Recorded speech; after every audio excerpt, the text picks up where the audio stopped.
సూర్య న్యూస్కు స్వాగతం. 24 గంటలు కాదు, ఒక సెకండ్లో మీ ముందుకు.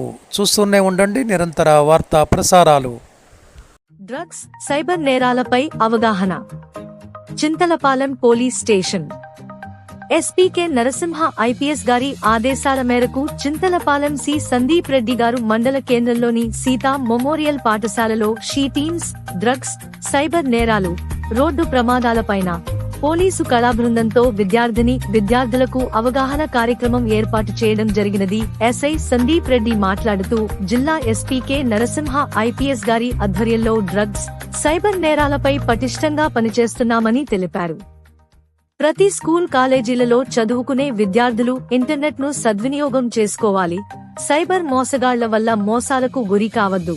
బ్యాంక్ ఖాతా, ఏటీఎం కార్డ్ వివరాలు, ఓటీపీ వివరాలు ఇతరులకు తెలపవద్దు. ఇతరులు ఆశ చూపితే వాటికి ఆకర్షితులు కావద్దు. మెసేజ్లలో వచ్చే బ్లూ లింక్ అనుసరించి వ్యక్తిగత వివరాలు నమోదు చేయవద్దు అని కోరినారు. సైబర్ మోసాలపై 1930 టోల్ ఫ్రీ నంబర్కు ఫిర్యాదు చేయాలని అన్నారు. అలాగే వేధింపులపై 100కు సమాచారం ఇవ్వాలని తెలిపినారు.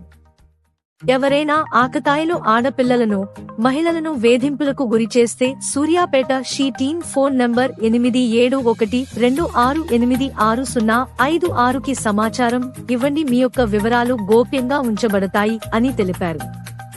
వ్యక్తిగత సమాచారం, బ్యాంకు వివరాలు, ఏటీఎం పిన్ నంబర్లు సోషల్ మీడియాలో బహిర్గతం చేయొద్దన్నారు. వ్యక్తిగత ఫోటోలను డీపీలుగా పెట్టుకోవద్దని చెప్పారు. మొబైల్ యాప్లలో వచ్చేటువంటి అనవసరమైన బ్లూ లింకులను క్లిక్ చేయొద్దు అని తెలిపారు. యువత చెడు వ్యసనాల బారిన పడొద్దు అన్నారు.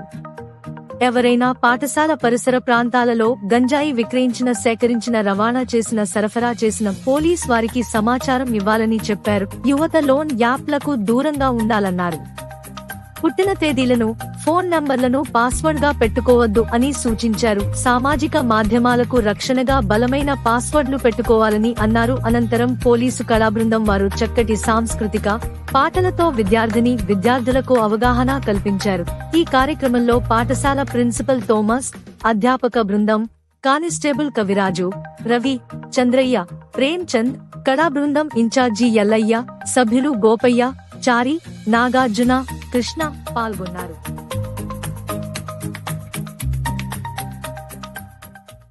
చట్టాలు ఎట్లున్నాయి, మీకు ఏదైనా అపోహలున్నా పోలీసు వారికి ఎట్లా రావాలి, ఎట్లా చేరుకోవాలి, పోలీసులతో ఎలా ఉండాలి. ఇప్పుడు ఫ్రెండ్లీ పోలీసింగ్ అన్నారు కదా. ఫ్రెండ్లీ పోలీసింగ్ అంటే బాధితులు ఫ్రెండ్లీగా పోలీసుతో వచ్చి మీ బాధను చెప్పుకునే అవకాశం ఉన్నది అని చెప్పడానికి ఇలాంటి కార్యక్రమం ఒకటి దోహదం చేయడం కోసం ప్రతి ఊరికి, ప్రతి కాలేజీకి, ప్రతి స్కూల్కి వెళ్ళి వివరించడం కోసం ఇటువంటి మన మిత్రుల బృందాన్ని ఏర్పాటు చేసి, బాగుందా బృందం? ఏర్పాటు చేసి అర్థమయ్యే రీతిలో పల్లెలలో పల్లెకు సంబంధించి పాటలు, స్కూల్కి వస్తే స్కూల్కి సంబంధించిన పాటలు, మీకుండే సమస్యలకు అనుగుణంగా రకరకాల చాలా మంచి కసరత్తులు చేసి తయారు చేసి ప్రతి ఊరు తిరుగుతారు వీళ్ళు. ఈ ఒక్క సూర్యాపేట జిల్లాలో మన ఊరే కాదు, సూర్యాపేట జిల్లాలో ఎన్ని మండలాలు ఉన్నాయి, అన్ని మండలాల్లో ప్రతి విలేజ్, ప్రతి కాలేజు, ప్రతి స్కూల్కు వెళ్ళి ఇటువంటి అవేర్నెస్ కార్యక్రమం చేస్తుంటారు. ఎందుకు అనంటే ఇప్పుడు కొన్ని అపోహలు ఉన్నాయి. పోలీసులు అంటే ఏదో పని చేయడం ఎవరి కోసం చేస్తున్నారు, ఎందుకు చేస్తున్నారు, రాజకీయ నాయకుల కోసం చేస్తురా, లేకపోతే సెక్యూరిటీ కోసం చేస్తురా, అసలు పని ఏంది, చట్టం ఏంది అనేది మీ స్టేజ్లో మీకు తెలియదు, గ్రామంలో అందరికి కూడా తెలియదు. కాబట్టి అలాంటి అపోహలు పోవడం కోసం ఇలాంటి కార్యక్రమాలు పెట్టి తెలియపరచడం కోసం ఈ కార్యక్రమం పెట్టింది. మీకు కూడా ఎటువంటి ఇబ్బంది ఉన్నా, ఏదున్నా వీళ్ళు చెప్పినట్టు నేను చెప్తున్నాను. ఫస్ట్ మీ తల్లిదండ్రులకు తెలియజేయాలి, తర్వాత గురువులకు తెలియజేయండి. బయట ఏదైనా జరిగితే 100 కాల్ ఉంటుంది, పోలీసులకు డైరెక్ట్ ఫోన్ చేయొచ్చు. ఇంకొకటి షీటీమ్ అని ఉంటుంది, అమ్మాయిల గారిని ఇబ్బంది పెడితే షీటీమ్ అని ఉంటుంది. దాన్ని కూడా మీ పేరు కానీ మీ విషయాలు కానీ ఎవరు బయటికి చెప్పకుండా మీకు ఏదైనా ఇబ్బంది ఉన్నప్పుడు క్లియర్గా మీకు న్యాయం చేసేటట్టు, పనిష్మెంట్ ఇచ్చేటట్టు చూసుకుంటారు.